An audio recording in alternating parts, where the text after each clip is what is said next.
किसी पर भरोसा किया जाता है ना, तुम हमारी बात पर भरोसा रखो। यदि तुम सोते समय जितने चेतना है, उतने में तुम राधा राधा राधा मूर्छा और निद्रा के समय हमारे आराध्य देव देखेंगे। पक्का विश्वास कर लो, तुम विश्वास कर लो।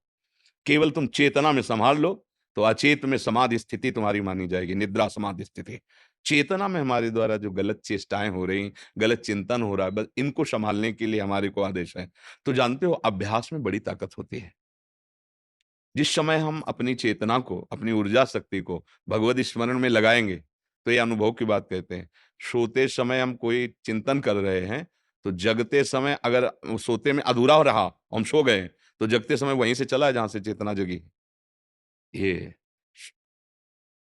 वही चिंतन चल रहा है। जागृत होते-होते वो चल रहा है, क्योंकि उसको पकड़ाया गया है। वो सुषुप्ति में लीन हुआ, जागृत हो फिर वहीं से चल, तो सुषुप्ति कहाँ थी? वहीं थी। जहाँ हम थे, वहीं हमारी सुषुप्ति थी। हमारी सुषुप्ति अवस्था भी भजन बन जाए और अभ्यास हो जाए, तो श्री राधा कुंड में जिनकी समाधि विराजमान है, श्री रघुनाथ दास पूज्य गोस्वामी जी महाराज, "सोवत हूँ रसना रटे राधा कृष्ण सुनाम।" वो जब शयन करते थे, तो उनकी जिह्वा से निकलता राधा कृष्ण, राधा कृष्ण, राधा कृष्ण, राधा।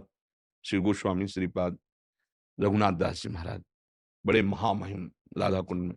अभ्यास योग युक्तेन चेतसा नान्यगामिना। हम चेतना में जब जागृत हैं, तो हमारा ऐसा अभ्यास हो, प्रभु के शिवा अन्य चिंतन न हो, तो मूर्छा और निद्रा की तुम छोड़ दो, ठेका उनका है।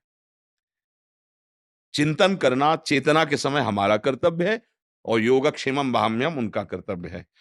प्राप्त की रक्षा करना, जो अप्राप्त है उसको प्राप्त कराना, ये दोनों कार्य मेरे ठाकुर जी, मेरे गुरुदेव भगवान करते हैं। तो इससे तो तुम निश्चिंत रहो। तुम जितनी चेतना जागृत की है, उसको सँभाल लो, बस यही तुम्हारी बहादुरी रहेगी। आगे का काम तो लाड़ लीजिए। हमारे ठाकुर जी कहते हैं, जैसे अंतिम समय मूर्छा आ गई, इंद्रियाँ शुद्ध में नहीं है, उस समय भजन कैसे करें? मैं स्वयं स्फुरित होता हूँ उसके हृदय में। हम अपने लोगों को जो बल है, भगवान की बात का बल है। अगर मेरे भक्त से कोई पाप बन जाता है, तो उसको अलग से प्रायश्चित करने की ज़रूरत नहीं होती। मैं उसके हृदय में विराजमान होकर उसके सारे मल को धो देता हूँ, पाप को धो। भगवत भरोसा, चेतना में सावधान, चूक हो जाएगी, भगवान सँभालेंगे।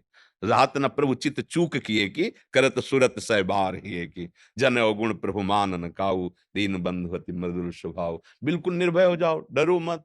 डरो बुरे आचरणों से। कहीं हमसे ऐसे आचरण न बन जाए कि हम संत समागम में जाने वाले जो भाव हैं, उनमें अरुचि पैदा हो जाए। पाप बन जाएगा तो उसका लक्षण होगा, आपको ये सब नाटक लगने लगेगा। पापवंत कर सहज स्वभाव, भजन मोर तेहि भाव। जो पे दुष्ट हृदय सोई होई, मोरे सन्मुख आव। आपको इस गेट में प्रवेश होने, क्या धाम में आने के लिए रुचि नहीं हो गया क्या सब? ऐसा हो जाएगा मन। बस डरो तो इस बात से डरो कि प्रतिकूलस्य वर्जनम, प्रभु के प्रतिकूल कोई आचरण न बन जाए। बस तुम निर्भय रहो, वो बड़े करुणामय हैं, बहुत कृपालु हैं, वो सँभाल लेते हैं। और बड़े भाग्यशाली हो जो आप नई अवस्था में भागवतिक मार्ग संबंधी प्रश्न कर रहे हो। तुम्हें चिंता है कि कहीं मैं सो जाऊँ, प्रभु को भूल जाऊँ, ये छोटी-मोटी कृपा नहीं, ये बहुत बड़ी कृपा है। इस अवस्था में इस बात का अंदर दुःख होना कि मैं सो जाऊँगा और भगवत विस्मरण हो जाएगा, कहीं मेरी उस समय अगर प्राण गति रुक गई, तो मेरा क्या होगा? ये बहुत अच्छी मुमुक्षुता जो जागृत हो रही, सँभालना, कोई गंदे आचरण अपराध ना बन पाए, तो यही कल्याण कर देगी। ये बहुत अच्छी बात आ रही है। ये मतलब भगवत कृपा पात्र के हृदय में आती है। सावधान रहना, ये अभी अंकुरण हुआ है, कहीं बकरी चर ना जाए। हाँ, वहाँ है अंकुरण हुआ, तो इसका मतलब थोड़ी कि वृक्ष ही बन जाएगी। नहीं, माया रूपी बकरी चर भी जाओ, और बकरी का चना चरा हुआ जल्दी किनगा ले लेता।